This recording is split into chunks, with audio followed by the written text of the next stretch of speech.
আমরা এখন item 6 renal physiology পড়া শুরু করতেছি। এই আইটেমের টপিকগুলো হলো concentrated urine formation, dilated urine formation, then হলো counter current mechanism and counter current multiplier, counter current exchanger. Okay, just 4-5টা কোয়েশ্চেন, একদম ছোটো, ইজি, কিন্তু এখানে বোঝার জিনিস আছে। দেখি তাহলে প্রথম আসতে কনসেন্ট্রেটেড ইউরিন ফর্মেশন, সবচেয়ে বেশি বার আসছে এই জিনিসটা দেখে আগে। ওকে, এটা দিয়ে শুরু করি। কনসেন্ট্রেটেড ইউরিনটা কীরকম? ওটা হলো যখন বডি ফ্লুইড ভলিউম কমে যাবে তখন কিডনি কী করবে? ওয়াটারকে ধরে রাখার চেষ্টা করবে, পানি ধরে রাখার চেষ্টা করবে, তার কারণে কনসেন্ট্রেটেড ইউরিন ফর্ম করবে। ওয়াটারকে ধরে রাখবো ওয়াটার এন্ড ইলেকট্রিক ব্যালেন্সের জন্য। ওকে, when the body fluid volume is decreased, kidney forms concentrated urine to conserve water and thus to get water and electrolyte balance. তো ম্যাক্সিমাম ইউরিন কনসেন্ট্রেশন কত হতে পারে? 1200 থেকে 1400 মিলিঅসমোল পার লিটার, যেটা হলো প্লাজমার 4 থেকে 5 গুণ। ওকে, এই যে এখানে দেন আসতেছে হলো বেসিক রিকোয়ারমেন্ট কেমন হতে পারে। একটা হলো হাই লেভেল অফ এডিএইচ, একটা হলো ডেভেলপমেন্ট অ্যান্ড মেনটেন্স অফ হাইপারঅসমোটিক গ্রানুলারি ইন্টারস্টিশিয়াম। দুইটা জিনিস, একটা হলো এডিএইচ। এডিএইচ বাড়লে কী হবে? আমার ওয়াটার অ্যান্ড সল্ট রিঅ্যাবজর্পশন বাড়বে। Okay, increase the permeability of distal tubule and collecting duct to water. তারপর হলো কি development and maintenance of hyperosmotic renal medullary institution. এই যেগুলো হলো এখানে হলো রেনাল মেডুলার ইনস্টিটিউশন, মানে হলো রেনাল যে নেফ্রনটা থাকবে, নেফ্রনটা পুরোটা কর্টেক্স আর মেডুলার জুড়ে থাকবে না। তো লুপে ফ্যান্ডিটা কোথায় থাকবে? লুপে ফ্যান্ডি থাকবে হলো আমাদের মেডুলার মধ্যে।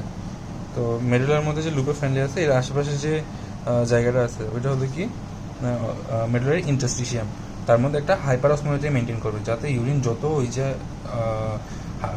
ইন্টারস্টিশিয়ামটাতে যত ডিপে যাবে তত ওইটা যেন কি হতে থাকে, এই যে কনসেন্ট্রেট হতে থাকে। ওকে, তাহলে আমরা মেকানিজমটা পড়ি।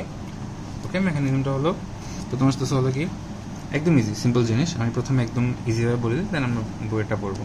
প্রথম হলো কি ইউরিন এখানে আসতেছে, তো ব্লাডের থেকে আসতেছে। ব্লাডের মধ্যে কি ব্লাডের মধ্যে ছিল হলো ভলিউম প্লাজমা ছিল 300 মিলিঅসমোল পার লিটার। তো এখানের মধ্যে হলো 300। যখন আসার পরে এখানের মধ্যে সল্টও বেড়ে যাবে, ওয়াটার বেড়ে যাবে। তাহলে দুটোটাই যখন বেড়ে যাচ্ছে তাহলে এখানের মধ্যে সেম অসমোলারিটি হবে 300। দেন এখান থেকে যখন ডিসেন্ডিং লিম্পে নামবে, আমরা ডিসেন্ডিং লিম্পটা কি ওয়াটার পারমিয়েবল, তাহলে এখানের মধ্যে ওয়াটার বেড়ে যাবে, কিন্তু সলিড তো বেরোতে পারবে না। এন্ড সলিড যদি বের না হয় তাহলে এখানের মধ্যে অসমোলারিটি বেড়ে যাবে না, মানে এখানের মধ্যে কি ওয়াটার বেড়ে যাচ্ছে, তাহলে ওয়াটার কম সলিড বেশি, তাহলে অসমোলারিটি বেড়ে যাবে। এই যত নিচে নামতে থাকবে তত অসমোলারিটি বাড়তে থাকবে, বাড়তে এক পর্যায়ে আসবে হলো 1200 ম্যাক্সিমাম, যেটা এই যেখানে বলছিলাম ম্যাক্সিমাম 1200 থেকে 1400, এই যে ম্যাক্সিমাম পর্যন্ত আসবে। দেন এখন উপরে উঠতে থাকবে। এখন যে অ্যাসেন্ডিং লিম্প আছে, অ্যাসেন্ডিং লিম্পটাকে এটা হলো সলিড পারমিয়েবল কিন্তু ওয়াটার পারমিয়েবল না, মানে এখানে ওয়াটার বেরোতে পারবে না কিন্তু সলিড বেড়ে পারবে। এখন সলিড যদি বেড়ে যায়, আগে কীরকম ছিল আমাদের ওয়াটার কম সলিড বেশি, এখন সলিড বেড়ে যাচ্ছে, তাহলে আবার ব্যালেন্স হয়ে যাচ্ছে কেন? এই যে ব্যালেন্স হয়ে এতটুকু আসলো। এরপরে হলো আমার এখন সলিড আরও বেড়েতে থাকবে। এখন সলিড যখন আরও বেড়ে যাবে তাহলে আমার এখন কী হচ্ছে? ওয়াটার বেশি সলিড কম, তাহলে এখানের মধ্যে আরও কমে গেছে অসমোলারিটি কমে এখানে আসলো। এখন এই জায়গার মধ্যে কে কাজ করবে? আমার এডিএইচ কাজ করবে। এডিএইচ এই জায়গার মধ্যে কাজ করে, মানে যেটা হলো যে লেট ডিস্টাল টিউবুল, এখানের মধ্যে এডিএইচ কাজ করবে। কালেক্টিং টিউবুল এখানের মধ্যেও এডিএইচ কাজ করবে। তো এডিএইচ কী করে? আমার যে ওয়াটার অ্যান্ড সল্ট রিঅ্যাবজর্পশনটা বাড়ায়। তো ওয়াটার সল্ট রিঅ্যাবজর্পশন করলো, কিন্তু ওয়াটার রিঅ্যাবজর্পশনটা হবে বেশি, সল্ট রিঅ্যাবজর্পশনটা হবে খুবই সামান্য। ওকে, তো ওয়াটার রিঅ্যাবজর্পশন যদি বেশি হয় তাহলে সল্টের চার্জ ধর আমরা বাদ দিলাম, তাহলে আমাদের ওয়াটার রিঅ্যাবজর্পশন যদি বেশি হয় তাহলে আমাদের আবার ওয়াটার বেড়ে যাচ্ছে, তাহলে এখন কি হচ্ছে? ওয়াটার কম সলিড বেশি, তাহলে আবার হচ্ছে কি আমাদের হাইপার অসমোলারিটি, মানে অসমোলারিটি বাড়তেছে। এখন বাড়তে সেম যখন মিডলার মধ্যে আসবে, মিডলার ডিপের মধ্যে, তখন হয়ে যাচ্ছে কত? 1200। এই যে 1200 মিলিঅসমোল পার লিটার হইলো, এই যে 1200 অসমোলারিটি বাড়লো, ওইটা হলো কি আমাদের কনসেন্ট্রেশন বেড়ে গেছে। মেন কথা হলো এটা। তো এটা বইয়ের ভাষায় কীভাবে লিখছে বলি, এর হলো কি the osmolarity of the glomerular filtrate is same as the plasma 300 milliosmole per litre. এই যে এখানের মধ্যে যে ফিল্ট্রেট হয়ে আসলো প্লাজমার সমান 300 মিলিঅসমোল পার লিটার। তো প্রক্সিমাল টিউবের মধ্যে কী হচ্ছে? 65% সলিড ওয়াটার রিঅ্যাবজর্ব হয়, এটা আমরা জানি। এই যে আমরা ইউরিন ফর্মেশনের মধ্যে পড়ছিলাম, প্রক্সিমাল টিউবে কত? 65% ওয়াটার সলিড রিঅ্যাবজর্পশন হচ্ছে, তাহলে এটা কি আইসোটনিক। হ্যাঁ, আইসোটনিক টু প্লাজমা। এই যে এই জিনিসটাই হয়েছে এখানের মধ্যে রিঅ্যাবজর্ব হয়ে গেছে, তাহলে 300 মিলিঅসমোল পার লিটার সিন্থ হয়ে গেছে, মানে এটা কি পিসিটির মধ্যে গিয়েছে আইসোটনিক হয়েছে। দেন আমরা জানি কি ইউরিন ফর্মেশনের মধ্যে আমরা পড়ছিলাম যে ডিসিটির মধ্যে কী হয়? এটা হলো কি highly permeable to water but less permeable to salt and urea. তাহলে এখানে ওয়াটার পারমিয়েবিলিটি বেশি, তাহলে এটা কি হয়ে যাবে? হাইপারটনিক হয়ে যাবে। সেম জিনিসটা এখানে হচ্ছে, দেখো ডিসেন্ডিং লিম্পে কি হচ্ছে? ডিসেন্ডিং লিম্পের মধ্যে the osmolarity of the fluid flowing through the descending loop gradually increase until it is equal to the surrounding interstitial fluid 1200 milliosmole per litre, which is achieved by counter current mechanism. তো এখানে যেটা বলছে সেটা হলো মানে fluid আসতেছে এসে এখানের মধ্যে যেহেতু পারমিয়েবল, এটা ডিসেন্ডিং লিপটা পারমিয়েবল, ওয়াটার পারমিয়েবল, তো ওয়াটার বেরিয়ে যাচ্ছে, তাহলে এটা কি কনসেন্ট্রেট হইতে আছে, অসমোলেটে বাড়তে আছে কতটুকু, যতক্ষণ এখানের মধ্যে এই যে মেডুলারি ইন্টারস্টিশিয়ামের মধ্যে কনসেন্ট্রেটেড ইউরিনের ক্ষেত্রে এটা মাথায় রাখতে হবে যে ইন্টারস্টিশিয়ামের অসমোলারিটি কত, 1200 মিলিওসমোল পার লিটার। এটা কেমনে অ্যাচিভ হয়, এটা হলো কাউন্টার কারেন্ট মেকানিজম দিয়ে অ্যাচিভ হয়, যে জিনিসটা আমরা এখানের মধ্যে পড়বো পরবর্তীতে। কিন্তু এখানের মধ্যে জাস্ট এটা লিখে দেবো যে 1200 মিলিওসমোল পার লিটার যে ইন্টারস্টিশিয়ামের যে ইয়াটা আছে, অসমোলারিটি আছে, এটা কেমনে আসছে, এটা হলো অ্যাচিভ হয়েছিল কাউন্টার কারেন্ট মেকানিজম দিয়ে। তো এটা আছে, এখন আমার ওয়াটার বেরোচ্ছে, কতটুকু ওয়াটার বেরোবে, যতক্ষণ এই দুটো অসমোলারিটি সেম হয়ে যাবে, মানে টিউবের অসমোলারিটি আর হলো ইন্টারস্টিশিয়ামের অসমোলারিটি যতক্ষণ সেম হচ্ছে না ততক্ষণ ওয়াটার বেরোতে থাকবে। তো সেম হয়ে গেল, এখানে 1200, তাহলে এখানে একটা 1200 হইলো, বেরোতে কি ডিসেন্ডিং লিপের মধ্যে। এখন আসতেছি কি, এখন অ্যাসেন্ডিং লিপ দিয়ে উঠতে থাকবে। এখন তো অ্যাসেন্ডিং লুপে কী হবে, আচ্ছা ডিসেন্ডিং লিপটা কী ছিল, আমরা এখানের মধ্যে ইউরিনের মধ্যে কী বলছিলাম, ডিসেন্ডিং লিপটা কি হাইপারটনিক। হ্যাঁ, তো সেম জিনিসটা এখানে হয়েছে, অসমোলেটে বেড়ে গেছে না, অসমোলেটে অনেক বেড়ে গেছে, এটা কি হাইপারটনিক হলো, হাইপার। অ্যাসেন্ডিং লিপটা কি, আমরা অ্যাসেন্ডিং লিপটা পড়ছিলাম কি এখানের মধ্যে কী হয়, এখানে তো এটা হলো কি অ্যাসেন্ডিং লিপে কী হয়, ইমপারমিয়েবল টু ওয়াটার, এটার মধ্যে এটি diluting segment, highly permeable to solute, তার কারণে কী হবে, এটা হাইপারটনিক হবে। হ্যাঁ, তো অ্যাসেন্ডিং লিপটা এখানের মধ্যে লিখলো same, ascending limb the tubular fluid becomes dilute because impermeable to water আর হলো salt diffuse out of the tubule, কারণ এটা হলো very much permeable to solute, তাহলে এখানের মধ্যে ডাইলিউট হয়ে যেতে এতটুকু আসলো, মানে আগের অসমোলারিটি আসলো। এরপরে কী হবে, থিক অ্যাসেন্ডিং লুপ, এই যে এটা থিক অ্যাসেন্ডিং লুপ, এখানের মধ্যে কী হবে, আরও হইতে থাকবে আমাদের, এই যে ডাইলিউট হইতে থাকবে, কারণ এখানের মধ্যে আরও সল্ট বেরোতে থাকবে। তো থিক অ্যাসেন্ডিং লুপের মধ্যে আরও সল্ট বেরোতে এটা কত আসলো, 100-তে চলে আসছে অসমোলারিটি, বুঝছো, মানে এটা খুব কমে 100-তে চলে আসছে। নর্মালি 300 ছিল, গিয়ে নামতে বাড়ছে, বেড়ে 1200 হয়েছে, উপর উঠতে 100-তে চলে আসছে। ওকে, দেন কী হচ্ছে দেখো, এই যে 100-তে আসছে, এটা কি, এটা হাইপোটনিক। এই যে এটা যেহেতু very much permeable, highly permeable to solute, যে হাইলি পারমিয়েবল, তো খুব বেশি পারমিয়েবল, এটা তো নর্মালি পারমিয়েবল ছিল ওয়াটারের ক্ষেত্রে, কিন্তু এটা হাইলি পারমিয়েবল, তো এখানে আমাদের সলিড বেশি বেড়ে যাচ্ছে, বেড়ে কত আসবে, 100। একটু অবশ্য মুখস্থ করার জিনিস এই জিনিসটা, এখানে যে 100 এটা। দেন এরপরে কি আসতেছে, early distal tubule. Distal tubule কি থাকে, আর্লি ডিস্টাল টিউবুল, এই ডিস্টাল দুটো আছে। আর্লি ডিস্টাল টিউবুল কি হবে, fluid becomes more dilute, it is impermeable to water. Early distal tubule, ধরো এটা ডিস্টাল টিউবুল, দুইটা পার্ট, এখানে একটা আর্লি ডিস্টাল টিউবুল, এটা হলো late distal tubule. Early distal tubule কী হবে, এটা আরও বেশি ডাইলিউট হতে থাকবে, কারণ এটা ইমপারমিয়েবল টু ওয়াটার।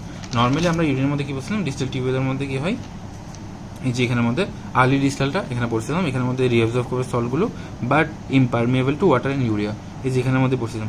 ইউরিন ফর্মেশনটা যদি মনে থাকে, তাহলে এই যে পুরো জিনিসটা ডাইলিউটেড ইউরিন আর কনসেন্ট্রেটেড ইউরিনটা খুব ইজি। ওকে, তো লেট ডিস্টালে কী ছিল বলছে, লেট ডিস্টালে হলো কি, influence of ADH, under the influence of ADH sodium আর ওয়াটার, মানে সল্ট ওয়াটার দুইটা হলে কি আমার রিঅবজর্পশন হবে, যদি হয় তাহলে এটাকে আইসোলনিক, যদি দুইটাই রিঅবজর্পশন হয়ে যায় তাহলে আইসোলনিক হয়ে যাবে না, এটাই।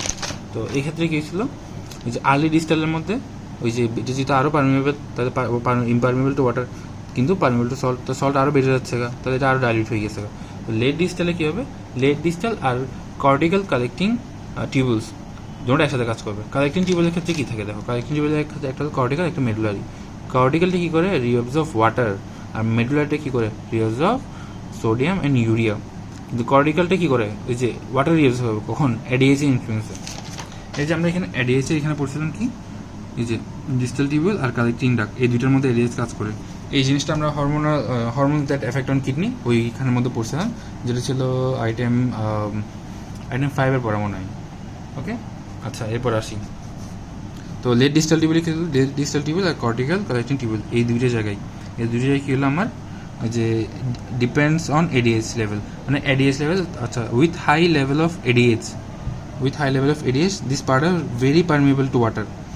এখানের মধ্যে যেহেতু এডিএইচ ইউজ করলাম, এখন এখানেও দুটো জায়গায়, তো এডিএইচের কারণে খেলাম আর ভেরি পারমিয়েবল টু ওয়াটার, তো ওয়াটার আবার বেরিয়ে যাচ্ছে গা, ওয়াটার যদি এখন বেরিয়ে যায় গা, সল্ট বেরোবে, হ্যাঁ, কিন্তু সল্ট বেরোবে সামান্য, মেইনলি বেরোবে কি ওয়াটার। এই যে আমরা বলছিলাম কর্টিক্যালের মধ্যে কী বেরোয়, পারমিয়েবল টু ওয়াটার, হ্যাঁ, মানে ওটা রিঅবজর্ভ করে ওয়াটার কর্টিক্যালটা, আর মেডুলারিটা কী করে, মেডুলারি কালেক্টিং টিউবুল যেটা, ওটা কী করে, ওই যে সল্ট রিঅবজর্পশন করে, ওটা বলছিল। তো মেইনলি হলো কি আমার ওয়াটার এখানের মধ্যে, তো ওয়াটার যেহেতু রিঅবজর্ভ করবে, এখন ওয়াটার বের হয়ে যাচ্ছে গা, বের যদি হয়ে যায় তাহলে এখন কি আমার ওয়াটার কম সলিড বেশি, তাহলে এটা আবার কি অসময়টা আবার বাড়তে থাকবে না, এই যে অসময়টা আবার বাড়ছে, বাড়তে এখানে 300 হয়েছে। তারপর অসময়টা অফ দ্য ফ্লুইড ইনক্রিজেস, এই যে আমরা ইউরিনের ক্ষেত্রে একটা বলছিলাম আমি, আইসোটনিক, হাইপারটনিক, হাইপোটনিক, দেন আবার আইসো, দেন আবার হাইপার। ওকে, আইসো, হাইপার, হাইপো, সিরিয়ালে 3টা হইলো, দেন আবার আইসো, হাইপার। তো এখানেও কি হলো, সেম আইসো, হাইপার, হাইপো, দেন এখানে যেটা আইসো হওয়ার কথা অ্যাকচুয়ালি এটা আইসো হয় নাই, আইসো না হবে ওই যে আরও ডাইলুট হয়ে গেছে, এরপর আবার হাইপার হবে। তো বার্তা আবার হাইপার হয়ে গেছে, অসমোলারিটি ইনক্রিজ। এরপর লাস্টলি কি আছে, মেডুলারি কালেক্টিং টিউবুল। এই যে এটাও তো একটা কর্টিক্যাল কালেক্টিং টিউবুলের একটা পার্ট, মেডুলারি কালেক্টিং টিউবুলটা। তাহলে এখানের ক্ষেত্রেও কী হবে, হাইপারটা হবে। তা এখানের মধ্যে বাড়বে in the presence of large amounts of ADH. এই যে এখানের মধ্যে এখন এই জায়গা মানে মেইন কথা হলো এখান থেকে শুরু করে পুরো জায়গাটাতে এডিএইচ কাজ করে। তো এখানে করে পড়ছে। এখন মেডুলারিতে কি হচ্ছে, মেডুলারিতে হলো large amount of ADH, medullary collecting ducts are highly permeable to water. Okay, water diffuse until osmotic equilibrium is reached, যেটা হলো 1200-1400 মিলিঅসমল পার লিটার। এই যে এখানের মধ্যে যেমন ওয়াটার পারমেবল হচ্ছিল, ওয়াটার বাইরে হচ্ছিল কতক্ষণ, highly permeable to water until ওই যে অসমোটিক ইকুইলিব্রিয়াম হয়েছিল, মানে ইন্টারস্টিশিয়ামের সাথে টিউবওয়েলের অসমোটিক ইকুইলিব্রিয়াম হয়েছিল। সেম জিনিসটা এখন এখানে হবে, এখানের ক্ষেত্রেও তো সেম, মানে 1200 যে ইন্টারস্টিশিয়ামটা, তো ইন্টারস্টিশিয়ামের সাথে 1200 এটা কী হলো, ইকুইলিব্রিয়াম হলো 1200-1400 মিলিঅসমল পার লিটার এটা। ওকে, তাহলে আমার কি এখন এখানের মধ্যে কত কনসেন্ট্রেশনটা কত, আমার ওই যে অসমোলারিটি কত 1200, তাহলে এটা কি কনসেন্ট্রেটেড না? ওকে, তো this is thus a very concentrated but small volume of urine is produced when ADH level is high. ওকে, গেল, বুঝে গেছে জিনিসটা কী হচ্ছে? দেখো প্রথমে আমি আবার শর্ট করে বলতেছি। প্রথমে এখানের মধ্যে আসছে ফিল্টার, আসার পরে ফিল্টার আর প্লাজমার টনসিল সেম 300।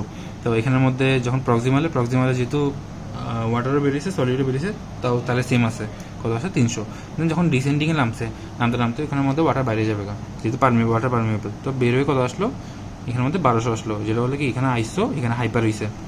তো এরপরে কত আসলো, এখানের মধ্যে সলিড বেরিয়ে যাবে অ্যাসেন্ডিংয়ের মধ্যে, সলিড বেরোতে এটা কি হলো আমার, এটা হলো হাইপো হইলো, মানে আইসো, হাইপার, হাইপো। তো হাইপো হইলো, দেন এখানের মধ্যে কি লেট ডিস্টাল, এখানের মধ্যে লেট ডিস্টাল, তারপর হলো কর্টিক্যাল কালেক্টিং টিউবুল, দেন মেডুলারি কালেক্টিং টিউবুল, এগুলোর মধ্যে কী করছে, এডিএইচ কাজ করছে। এখন এডিএইচ কী করে, ওয়াটার অ্যান্ড সল্ট পারমেবল, কিন্তু বেশি পারমেবল কার ক্ষেত্রে, ওয়াটারের ক্ষেত্রে। তো ওয়াটার পারমেবলিটি বাড়লো, তার মানে কি ওয়াটার বেরিয়ে এটা কনসেন্ট্রেট হয়ে গেছে আবার জিনিসটা। এখন দেখো ডাইলুটের ক্ষেত্রে কী হবে বলো তো, ডাইলুটের ক্ষেত্রে হবে কি, যদি ডাইলুটের ক্ষেত্রে এডিএইচ ইউজ হবে না। যদি এডিএইচ ইউজ না হয় তাহলে এখানে যে হাইলি পারমেবল টু ওয়াটার হয়েছিল এটা হবে না, মানে এখানে যে হয়েছে ডাইলুট হয়েছে, তো পরবর্তীতে আরও ডাইলুট হতে থাকবে, মানে ডাইলুট হয়ে ইউরিনটা কী হবে, আমার ডাইলুটেড ইউরিন ফর্মেশন হয়ে যাবে। তো আমরা এটা দেখি এখানের মধ্যে ডাইলুটেড ইনফরমেশনটা। তো ডাইলুটেড ইনফরমেশন কখন হয়, ডাইলুটেড ইউরিন হয় body fluid osmolarity is decrease, মানে আমার অসমোলারিটি কমে গেছে, অসমোলারিটি কমে ওয়াটার যদি বাইরে যায় তাহলে আমার ওয়াটারটা বের করে দিতে হবে। তো ওটার জন্য ডাইলুটেড ইনফরমেশন করবো কেমনে, when the glomerular filter is initially form, এরকম মানে প্রথমে এখানের মধ্যে আসলো, এই যে এখানের মধ্যে আসলো, এখানে 300 মেনটেন হলো, দেন এরপরে এখানের মধ্যে নামতেছে নেমে এখানের মধ্যে দেখো ওইখানের ইন্টারস্টিশিয়াম কনসেন্ট্রেটের ক্ষেত্রে ইন্টারস্টিশিয়াম কত ছিল 1200, এখানে ইন্টারস্টিশিয়াম কত 600। এখানে এই জিনিসটা মাথায় রাখতে হবে, এখানে ইন্টারস্টিশিয়ামটা কত 600। তো যে descending limb of loop of Henle এটা নামতেছে, তো ম্যাক্সিমাম কনসেন্ট্রেশন কত হবে এখানের মধ্যে 600 মিলিঅসমল পার লিটার, এই যে 600। তো এরপরে কী হবে, অ্যাসেন্ডিং লিপের মধ্যে আবার ওই যে ডাইলুট হতে থাকবে, ডাইলুট হতে আগের মতো, ওই যে ওখানে যেমন 100 ছিল এখানে 100 হয়েছে। 100 হওয়ার পর এখানে কী হচ্ছে, আগেরটাতে কী হচ্ছিল আমাদের, আমরা এডিএইচ ইউজ করছিলাম, এডিএইচ ইউজ করার কারণে কী হচ্ছে, ওয়াটার বেড়ে গিয়েছিলো। নর্মালি তো সল্ট বের হবে, এডিএইচ ইউজ করার কারণে ওয়াটার বেড়ে গিয়েছিলো, কিন্তু এখন তো এডিএইচ ইউজ করবো না, তাহলে আমার কি ওয়াটার বের হবে না, তাহলে সল্টটা বের হতেই থাকবে আরও ডাইলুট হতে থাকবে। দেখো এখানে as the dilute fluid pass into DCT, distal collecting tubule, then হলো কি এই যে ডিস্টাল কালেক্টিং টিউবুল এখানের মধ্যে, দেন হলো কি কালেক্টিং ডাক্ট এখানের মধ্যে যাচ্ছে। Additional reabsorption of sodium chloride reabsorption হচ্ছে in the absence of ADH impermeable to water, in the absence of ADH, এখানে এডিএইচ ইউজ করতেছি না, তাই এটা ওয়াটার ইমপারমিয়েবল হচ্ছে, তার কারণে এটা কি ফ্লুইড বিকামস মোর ডাইলুট। ওকে, 100 এর পরে যখন এডিএইচ ইউজ করছি এটা 300, দেন এরকম হয়তো 1200 হয়ে গিয়েছিল, কিন্তু এখন যখন 100 পরে আমি এডিএইচ ইউজ করতেছি না, তাহলে এটাকে আরও ডাইলুট হতে থাকবে, ডাইলুট হয়ে যেতে কত আসবে লাস্টলি 50। তো লাস্টলি এটা কী হলো, কতটুকু ভলিউম বেরোবে, 20 litre per day or 16 ml per minute, and osmolarity কত 50 মিলিঅসমল পার লিটার, তাস ডাইলুট ইউরিন ইজ ফর্মড। বুঝে গেছে? তো এখানে কয়েকটা জিনিস খেয়াল রাখতে হবে, এটা কি এখানে ইন্টারস্টিশিয়াল অসমোলারিটি কত 1200, দেন এখানে মাঝখানে কত ইউজ করছে 600, তারপর আসলে তো 300 হিসেবে, এখানে যে 100 হয়েছে এটা মাথায় রাখবা, আর লাস্টলি যেটা বের হয়েছে ফাইনাল রেজাল্ট এটা কত, এটা হলো 1200। কিন্তু এখানে ইন্টারস্টিশিয়ামের ক্ষেত্রে কত ছিল, এখানে ডাইলুটেড ইন্টারস্টিশিয়ামের ক্ষেত্রে ছিল 600, দেন হলো এখানের মধ্যে ইউজ হয়েছে হলো মাঝখানে 400, এখানে 300 ছিল, এখানে তো 100 তো হবে বলছিলাম। এই 100-র পরে এখানের মধ্যে যেহেতু বাড়তেছে না, কমতেছে, কমতে কমতে কত 50, আলটিমেট রেজাল্ট কত এখানের মধ্যে 50, শেষ।